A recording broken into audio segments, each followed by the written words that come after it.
नमस्कार जय हिंद दोस्तों, स्वागत है आप सभी का आपके अपने परिवार अब है स्टॉक में। मैं हूं आप सभी के साथ अभय यादव।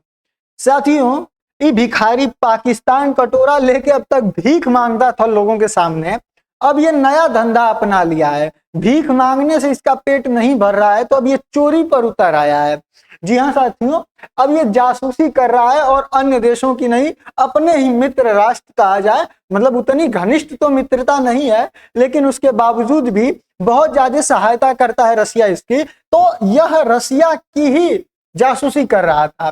साथियों, आईएसआई का जो रूस में पाक के आईएसआई यानी पाकिस्तान के आईएसआई जासूसी नेटवर्क का यहाँ पर भांडाफोड़ हुआ है, जो कि S-400 जो डिफेंस सिस्टम है, एयर डिफेंस सिस्टम है, उसकी जो फाइल्स वगैरह थी, उसकी जो टेक्नोलॉजी थी, उसको चुराने का प्रयास ये चोट्टे सब कर रहे थे। साथियों, आपको बता दें कि जब से ऑपरेशन सिंदूर हुआ है, इन सबों को बड़ा सबक मिल गया है और इन सबों को समझ में आ गया है कि भारत वास्तव में हम लोगों से बहुत ज्यादा आगे है और भारत जो है वो उसका जो एयर डिफेंस सिस्टम है उसको मतलब कि विफल कर पाना या उसके होते हुए भारत के अंदर घुसकर हमला करना यह पॉसिबल नहीं हो पाएगा। तो इसी वजह से आप देखेंगे कि अभी कल की मैंने वीडियो में बताया था कि इनके यहाँ संविधान में भी संशोधन करके सारी चीजें सेना के कंट्रोल में दी जा रही है। आसिम मुनीर को सबसे ज्यादा जो है कि पावरफुल व्यक्ति बनाया जा रहा है। उसके बाद अब इस तरीके की हरकत ये लोग करते दिखाई दे रहे हैं। तो इनको कुल मिलाकर भारत से बहुत बड़ा सीख मिला है। अब ये उसी के आगे जो है कि सारी चीजें कर रहे हैं। आइए आपको इस वीडियो में बताते हैं कि क्या पूरा मैटर था, कैसे क्या हुआ, आखिर ये लोग चोरी कर पाए थे या फिर नहीं कर पाए थे। क्योंकि देखिए, अगर ये लोग चोरी कर चुके होंगे तो भारत के लिए कंसर्न होगा, क्योंकि भारत जो है वो इसी एयर डिफेंस का यूज करता है, तो फिर इनके पास भी वो आ जाएगा। तो भारत को कोई अपना अल्टरनेट और तलाशना होगा इनसे बेटर बनने के लिए। आइए आपको बताते हैं इस पूरी वीडियो में सारी चीजें। उससे पहले आप सभी लोगों से आपके छोटे भाई का एक प्यारा सा जो है कि रिक्वेस्ट है कि साथियों, अगर चैनल पर नए हैं तो कृपया करके सब्सक्राइब कर लीजिए। अगर आप चाहें तो ज्वाइन भी कर सकते हैं। बाकी आपकी अपनी जो भी राय है इस पाकिस्तान पे, मतलब भिखारी पाकिस्तान बिगड़ी संतान जो भी कह लीजिए, उस पर जो है कि आप अपनी राय कमेंट सेक्शन में जरूर दीजिएगा। ठीक है, चलिए आइए आगे बढ़ते हैं। यहाँ पर आप देखिए, ये 10 नवंबर 2025 की यानी कि आज की खबर है 12:35 पर कि Moscow bust ISI network plan to smuggle military tech, यानी कि मॉस्को ने, रसिया ने इसको बस्ट कर दिया है आईएसआई के नेटवर्क को, जो कि यहां से मिलिट्री टेक को जो है कि यहां पर चोरी करने के लिए आए थे। साथियों, यह एक बड़ी काउंटर इंटेलिजेंस सफलता के तहत रूसी अधिकारियों ने कथित तौर पर पाकिस्तान की इंटर सर्विसेज इंटेलिजेंस, जिसको कि आईएसआई द्वारा संचालित एक जासूसी नेटवर्क का यहाँ पर भांडाफोड़ किया है। जो इस नेटवर्क ने कथित तौर पर यहाँ पर वायु रक्षा प्रणाली यानी कि एयर डिफेंस सिस्टम का जो डेटा है, जो हेलीकॉप्टर्स का डिजाइन के दस्तावेज हैं, इन सहित कई संवेदनशील जो कागजात हैं, रूसी सैन्य तकनीक हैं, उनको रूस से बाहर जो है तस्करी कराने का प्रयास कर रहे थे। यानी कि ये रूस से उसको स्मगल करके या तो ये अपने लिए कर रहे होंगे या फिर किसी अन्य देश के लिए, क्योंकि खुद भिखारी पड़े हैं, गधों के पास तो कुछ नहीं है खुद करने के लिए। तो हो सकता है कि ये चाइना को बेचते या किसी अन्य देश को या फिर किसी अन्य देश के लिए, चाहे हो सकता है अमेरिका के लिए भी कर रहे हो, तो कुछ भी हो सकता है। तो ये इस तरीके का काम कर रहे थे। साथियों, यह मामला रूस के अंदर आईएसआई का पहला ज्ञात जासूसी मिशन माना जा रहा है, जो एजेंसी की परिचालन पहुंच को महत्वपूर्ण विस्तार को दर्शाता है। यानी कि आप अगर देखें तो ऑपरेशन सिंदूर के बाद ये जो आईएसआई है ये ज्यादा एक्टिव हुई है। इधर अपने बांग्लादेश में पैर पसार रही है भारत की जासूसी कराने के लिए, बंगाल की खाड़ी की जासूसी कराने के लिए। साथ में इनका देखिए यहाँ पर एक ऑपरेशन का, ये पहली बार ऐसा है कि आईएसआई का कोई ऑपरेशन यहाँ पर रशिया के अंदर में इस तरीके से पता चला है। ठीक है, तो इसका अर्थ है कि ये लोग अब थोड़े से स्टार्ट कर दिए हैं फिर से कुछ इस तरीके की हरकतें करना। अब साथियों, बात करें इसमें कि हुआ क्या, तो देखिए, रसिया काउंटर इंटेलिजेंस ऑपरेशन चलाया, जिसमें कि रूसी सुरक्षा एजेंसियों ने खुफिया जानकारी के आधार पर सेंट पीटर्सबर्ग में एक रूसी नागरिक को ही यहाँ पर गिरफ्तार किया, जिस पर आरोप है कि वह गोपनीय रक्षा सामग्री हासिल करने के लिए आईएसआई के गुर्गों का मार्गदर्शन कर रहा था। यानी कि रूस का ही कोई व्यक्ति था जिसको पकड़ा गया और उसके बाद उसने जो है कि ये कबूला कि वो आईएसआई के लिए काम कर रहा था, यह जो है कि जानकारी उसने खुद ने दी। अब यहाँ पर जो टारगेटेड टेक्नोलॉजी थी, यानी कि जिस चीज को चोरी करने का उद्देश्य था वो क्या था, तो इनका काम था, ये सोच रहे थे कि जो दस्तावेजीकरण है एयर डिफेंस के, साथ ही जो सैन्य हेलीकॉप्टर्स के विकास से संबंधित थे, विशेष रूप से जो MI-8 AMT है, जो टर्मिनेटर है, और जो MI-8 AMTSHVA है, इसको जो रूस की नवीनतम आर्टिकल अनुकूलित और हमलावर हेलीकॉप्टर संस्करण है, इनको ये यहाँ पर चोरी करना चाह रहा था।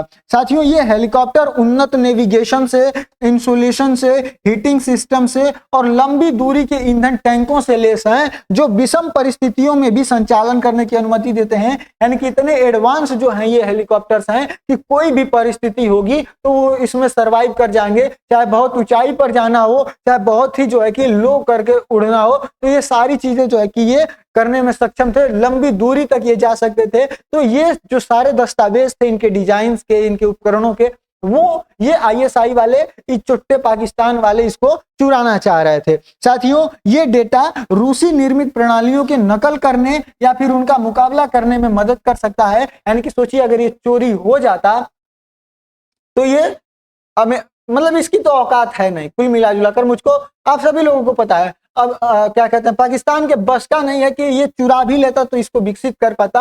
हाँ, ये अलग बात है कि इसके साथ जो कुछ नमूने पड़े हुए हैं जैसे चाइना वगैरह, तो इन सबों के साथ मिलकर ये जो है कि इसको बनाता।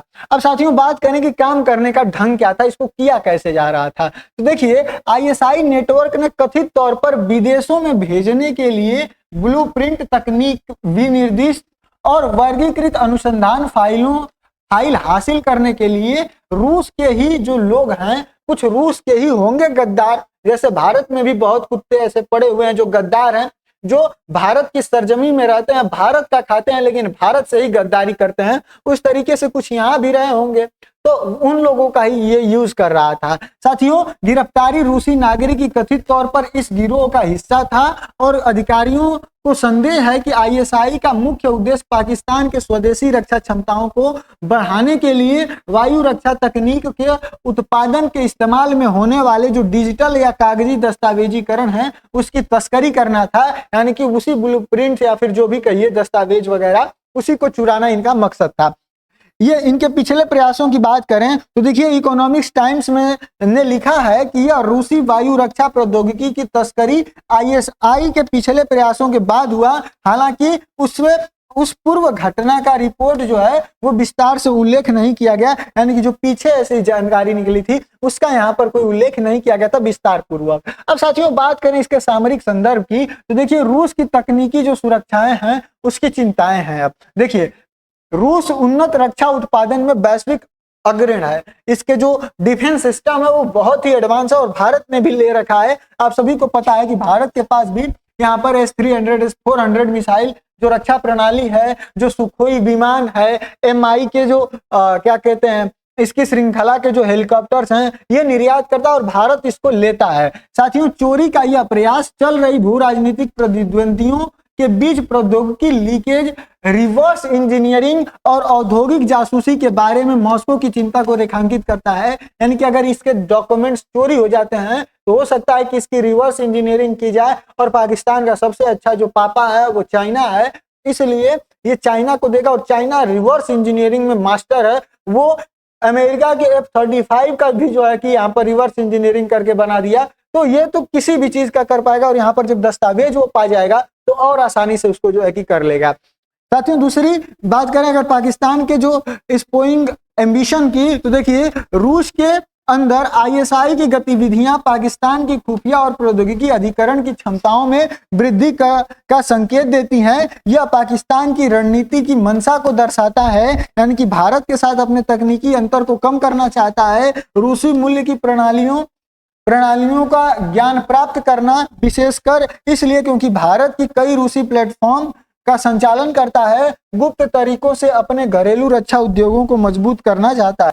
खरीदने की औकात तो खैर इसकी है नहीं, रूस इसको देगा भी नहीं क्योंकि भारत उससे ले रहा है। तो S-400 ये पता है इसको, देखा है इसने कि कितना एडवांस है, किस तरीके से काम करता है, भारत को पूरे तरीके से यहाँ पर सेफ रखा हुआ था। तो ये अब चाहता है कि उससे निपटने के लिए यहाँ पर चोरी करके ही उसको लाया जाए, ताकि हम यहाँ पर उसका तोड़ खोज पाए। क्योंकि भारत जो मैक्सिमम चीजें यूज करता है, चाहे वो विमान हो या डिफेंस सिस्टम हो, या डिफेंस सिस्टम वो रूस का ही निर्मित होता है। अब साथियों बात करें भारत रूस पाकिस्तान के जो त्रिकोण गतिशीलता है इसकी, तो देखिए भारत रूस के सबसे बड़े रक्षा साझेदारों में से एक है, जिसने S-400 भी लिया है, सुखोई का 300 MKI भी लिया है, MiG-29 जैसी जो प्रमुख प्रणालियां हैं उसको भारत ने यहाँ पर रसिया से खरीदा है। साथियों यदि पाकिस्तान को रूसी प्रौद्योगिकी तक अनधिकृत पहुंच प्राप्त हो जाती है, यानी कि अगर ये चोरी करने में सक्षम हो जाता है, तो यह अप्रत्यक्ष रूप से भारत की रक्षा क्षमता को कमजोर कर सकता है। क्योंकि आपके पास जो टेक्नोलॉजी है, अगर वो चोरी कर लेता है और उसको पता चल जाता है कि ये इस टेक्नोलॉजी पे काम करेगा, तो कोई भी व्यक्ति उसका तोड़ जरूर खोज सकता है। वहीं इससे रूस पाकिस्तान संबंधों में भी तनाव आ सकता है और मॉस्को अपनी सुरक्षा सहयोग प्रोटोकॉल को पर पुनर्विचार करने के लिए मजबूर पड़ सकता है। यानी कि अब जो भी थोड़ा बहुत इन दोनों के बीच में, रसिया और पाकिस्तान के बीच में रिश्ते सुधर रहे थे, इस प्रयास से और इस खुलासे के बाद वो और बिगड़ सकते हैं, और हो सकता है कि इन दोनों के रिश्ते में अब तनाव फिर से देखने को मिल सकता है। साथियों बात करें कि जो प्रमुख अज्ञात तथ्य हैं, यानी कि देखिए सारी चीजें तो कोई भी देश यहाँ पर निकाल कर नहीं देगा, पाकिस्तान तो इसको ऑफिशियली स्वीकार भी नहीं करेगा, कोई देश नहीं स्वीकार करता अगर वो कोई भी जासूसी वाला काम करता है। तो यहाँ पर कई चीजें अभी अज्ञात हैं। कौन कौन सी? तो देखिए पहला कि इसमें जो बड़े नेटवर्क का विस्तार कहां तक है, कि क्या यह एक रूसी संचालक तक ही सीमित था, या रूस के एक बड़ा ISI रिंग काम करता है, यानी कि रूस के अंदर कोई और भी फैला हुआ है, सिर्फ यह एक ही व्यक्ति तक था कि अन्य लोग भी इसमें जो है कि शामिल है। दूसरा, प्रौद्योगिकी का अंतिम उपयोगकर्ता, यानी कि क्या दस्तावेज पाकिस्तान के रक्षा उद्योगों के लिए थे, या फिर किसी तीसरे देश या फिर प्रॉक्सी अभिनेता को पुनः निर्यात करने के लिए थे, यानी कि क्या ये पाकिस्तान खुद के लिए चुरा रहा था या अन्य देशों के लिए जो है कि बेचने के लिए, या उनके कहने पर जो है कि इसकी चोरी कर रहा था। तीसरा है आधिकारिक पुष्टि। देखिए रूसी अधिकारियों ने ऑपरेशन के सभी पहलुओं का सार्वजनिक रूप से विवरण नहीं दिया है और वो देंगे भी नहीं, और पाकिस्तान ने आरोप पर भी कोई टिप्पणी नहीं किया है, यानी कि पाकिस्तान ने भी यहाँ पर कोई टिप्पणी नहीं किया है यह आरोप उस पर लगने के बाद। चौथा है समय रेखा और विधि। देखिए तस्करी की योजना की सटीक समय रेखा, जिसमें ISI ने ऑपरेशन कब शुरू किया या यह कितने दूर तक आगे बढ़ा, अज्ञात है। यानी कि यह भी क्लियर नहीं है कि यह ऑपरेशन साल भर से, 2 साल से, 6 महीने से कब से ये चल रहा था, और यह मतलब कि कितना लंबा चलना था, इसमें क्या क्या चीजें जो है कि अब यहाँ पर भेजी जा चुकी हैं, इसमें बहुत सी चीजें जो है कि अज्ञात हैं। चौथा, अब इसका आशय क्या है? तो देखिए रूस के लिए अगर इसके आशय की बात करें तो यह रक्षा औद्योगिकी आंतरिक सुरक्षा व्यापक में बदलाव की संभावना है, यानी कि रूस को अपनी चीजों को और सुधार करने की आवश्यकता है कि इस तरीके की लीकेज ना हो, उसको और आसानी से, खैर पकड़ लिया है अच्छी बात है, लेकिन यह क्लियर नहीं है ना कि कब से ये चल रहा था। जो संवेदनशील प्रतिष्ठान है उसके निर्यात नियंत्रण और कर्मचारियों की जांच सख्त किए जाने की संभावना है। साथ ही जो संदिग्ध पाकिस्तानी संबंधों के खिलाफ राजनयिक या फिर जो प्रति खुफिया कार्रवाई है वो भी कर सकता है रूस यहाँ पर। वहीं अगर पाकिस्तान के लिए और ISI के लिए क्या है, तो देखिए यह ISI की पारंपरिक जो अन्य चीजों की जासूसी करता था, क्षेत्रों की जासूसी करता था, यह उससे हटकर इसकी जो महत्वाकांक्षा जो टेक्निक मतलब टेक की तरफ बढ़ रही है उसकी महत्वाकांक्षा को दर्शाता है। हालांकि इस तरह की किसी भी अभियान का खुलासा होने से इस्लामाबाद यानी कि पाकिस्तान कूटनीतिक रूप से यहाँ पर अलग थलग पड़ सकता है और उसकी गुप्त विश्वसनीयता को नुकसान पहुंच सकता है। वहीं जो यूरेशिया के भविष्य में ISI की गतिविधियों पर कड़ी निगरानी और उसके प्रति उपयोग का सामना करना पड़ सकता है, यानी कि अब लोग चौकन्ने हो जाएंगे क्योंकि ये पकड़े गए हैं। तो ठीक है, अब भारत के लिए बात करें तो देखिए भारत के लिए ये सबसे इंपॉर्टेंट चीज है। क्यों? क्योंकि भारतीय सशस्त्र बलों द्वारा इस्तेमाल किए जाने वाली जो रूसी हथियार प्रणालियां हैं, जो प्रणालियां हैं उनकी सुरक्षा को लेकर गंभीर यहाँ पर चिंताएं पैदा होती हैं। वहीं भारत रूस पर सूचना सुरक्षा की गारंटी और जासूसी के खिलाफ सख्त सुरक्षा उपायों के लिए दबाव डाल सकता है कि आप अपने जो डॉक्यूमेंट्स है, जितनी चीजें उनको सिक्योर रखिए, क्योंकि अगर वो चोरी हो गई तो फिर भारत में जितना भी पैसा खर्चा किया है वो सारा लॉस में हो जाएगा, क्योंकि वो टेक्नोलॉजी का तोड़ ये लोग निकाल पाएंगे या फिर उसी तरीके का डेवलप कर पाएंगे। वहीं यह मेक इन इंडिया के तहत रक्षा उत्पादन और स्वदेशीकरण के भारत के तर्क को और मजबूत कर सकता है। यानी कि भारत को खुद के ऊपर डिपेंडेंट होना सबसे इंपॉर्टेंट है, क्योंकि क्या पता किस देश से हम क्या ले रहे हैं और वो या तो बेच दे या फिर वही जो है हमारे दुश्मन देश को बेच दे, या फिर यह भी हो सकता है कि वो उसका ये लोग चोरी कर लें इस तरीके से। तो ये सारी दिक्कतें हो सकती हैं। सच में यहाँ पर न्यूज बनती है। देखिए ऐसा बस वहीं पर नहीं होता है, मतलब रसिया में पहली बार नहीं हुआ है, हमारे देश में भी हुआ है। आपने पिछले समय में देखा होगा कि किस तरीके से बिजनेसमैन, यूट्यूबर्स, स्टूडेंट्स और जो लेबर्स हैं उनमें से वो जो है कि पकड़े गए स्पाई नेटवर्क के जरिए कि ये ISI के हैं। आप सभी को पता होगा कि एक यूट्यूबर पकड़ी गई थी, ज्योति मल्होत्रा, जो कि पाकिस्तान के मतलब पाकिस्तान में जाती थी, आती थी, हरियाणा की थी ये। तो इस तरीके से बहुत सारे लोग जो है कि पकड़े गए हैं। ये जो ISI वाले ये खुद घुसकर उसके अंदर जो है कि किसी देश के अंदर काम नहीं करते हैं, ये उच्चायोग में आएंगे, बताएंगे कि जो है कि ये वहां के कुछ हैं अधिकारी के तौर पर, जिसको कि यहाँ परमिट होता है। उसके बाद ये वहां से एजेंट अपने बनाते हैं और वो उसी देश के होते हैं, उसी देश के कुछ गद्दार होते हैं, कुछ पैसों की लालच में आकर इनके जाल में फंस जाते हैं। जैसे कि ये ज्योति मल्होत्रा फंसी थी, उसके बाद कई अन्य थे। एक तो सोचिए भारतीय नौसेना के मुख्यालय में क्लर्क था विशाल यादव नाम का, यह अभी जो है कि यहाँ पर फंसा था इस जाल में। तो इस तरीके से करके बहुत सारे जो है कि केसेस हैं जो कि ISI भारत में भी यहाँ पर अपने मिशन को करना चाहिए। जो है कि पूरा न्यूज था, जो ये लड़की थी क्या नाम है इसका, ज्योति मल्होत्रा, जिसको कि यहाँ पर पकड़ा गया था। ठीक है, तो इस तरीके से करके ये लोग काम करते हैं। साथ में जो मॉडस ऑपरेंडी और जो रिक्वायरमेंट है, रिपोर्ट्स बताती हैं कि ISI एजेंटों का इस्तेमाल कभी कभी जो राजनयिक कवर यानी कि दिल्ली में जो स्थित पाकिस्तानी उच्चायोग है उसके जरिए, उसके तहत भारतीय नागरिकों की भर्ती या उन्हें नियंत्रित करने के लिए किया जाता है। यानी कि वो अपने ISI के एजेंट को यहाँ पर बनाकर उच्चायोग में अधिकारी बनाकर भेज देते हैं और वो लोग फिर आकर यहाँ पर सारी चीजों को देखते हैं। साथ ही इन तरीकों में शामिल है जैसे कि सोशल मीडिया में संपर्क आना। हनी ट्रैप के बारे में आप लोग सुने होंगे कि मतलब कि यहाँ पर हनी ट्रैप के माध्यम से किसी भी ऑफिसर को यहाँ पर फंसाना, जैसे कि यहाँ पर महिला हैंडलर को विदेश भेजे गए भारतीय सिम कार्ड का इस्तेमाल, डेटा ट्रांसफर के लिए मोबाइल ऐप, संवेदनशील सैन्य प्रतिष्ठानों की तस्वीरें लेना, वाहन कर्मियों की आवाजाही पर नजर रखना। भौगोलिक विस्तार की बात करें तो देखिए ये कई राज्यों में फैला हुआ है, पंजाब, हरियाणा, उत्तर प्रदेश सहित राजस्थान में भी जो है कि यह इस तरीके के काम जो है कि पाकिस्तान कराता रहता है ISI। और भारत की कुछ ये मतलब कि जाहिल गंवार पड़े हुए हैं जो कुछ चंद पैसों के लिए अपने देश की, अपनी जमीन की जो है कि कीमत लगा देते हैं और खुद को बेच देते हैं इन पाकिस्तानियों के हाथ। ठीक है साथियों, अब व्यापक भू राजनीतिक विश्लेषण की अगर इसकी बात करें तो देखिए खुफिया प्रतिस्पर्धा आपको अब नया चरण मिलेगा, यानी कि अब हर कोई जो है कि इसमें आगे आएगा। वहीं प्रौद्योगिकी युद्ध भी अब इसमें स्टार्ट हो जाएगा, यानी कि आधुनिक जासूसी में अब जो है कि तेजी से लक्ष्य बना रही हैं कि डिजिटल ब्लूप्रिंट्स को, फ्रेमवेयर को, फिर AI बेस्ड डिफेंस सिस्टम को, इन सारी चीजों को जो है कि अब जासूसी की जाएगी।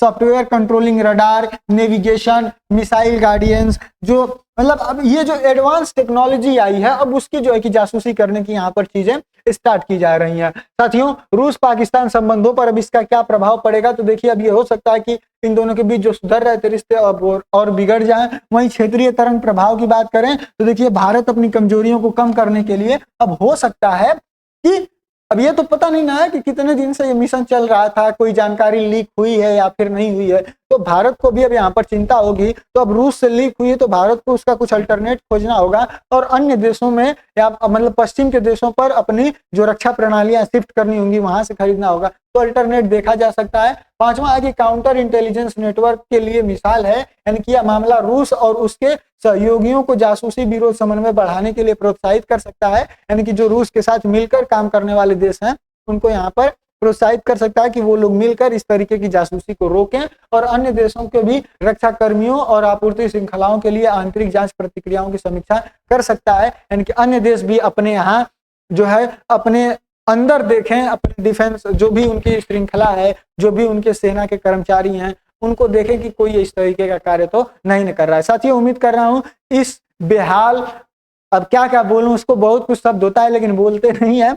आप लोग कमेंट सेक्शन में बोल सकते हैं इसके खिलाफ। बाकी ये सुधरने वाले तो है नहीं, सही जगह इनका दिमाग चलता नहीं है और गलत जगह ये प्रयास तो करते हैं लेकिन उसमें भी सफल हो नहीं पाते हैं।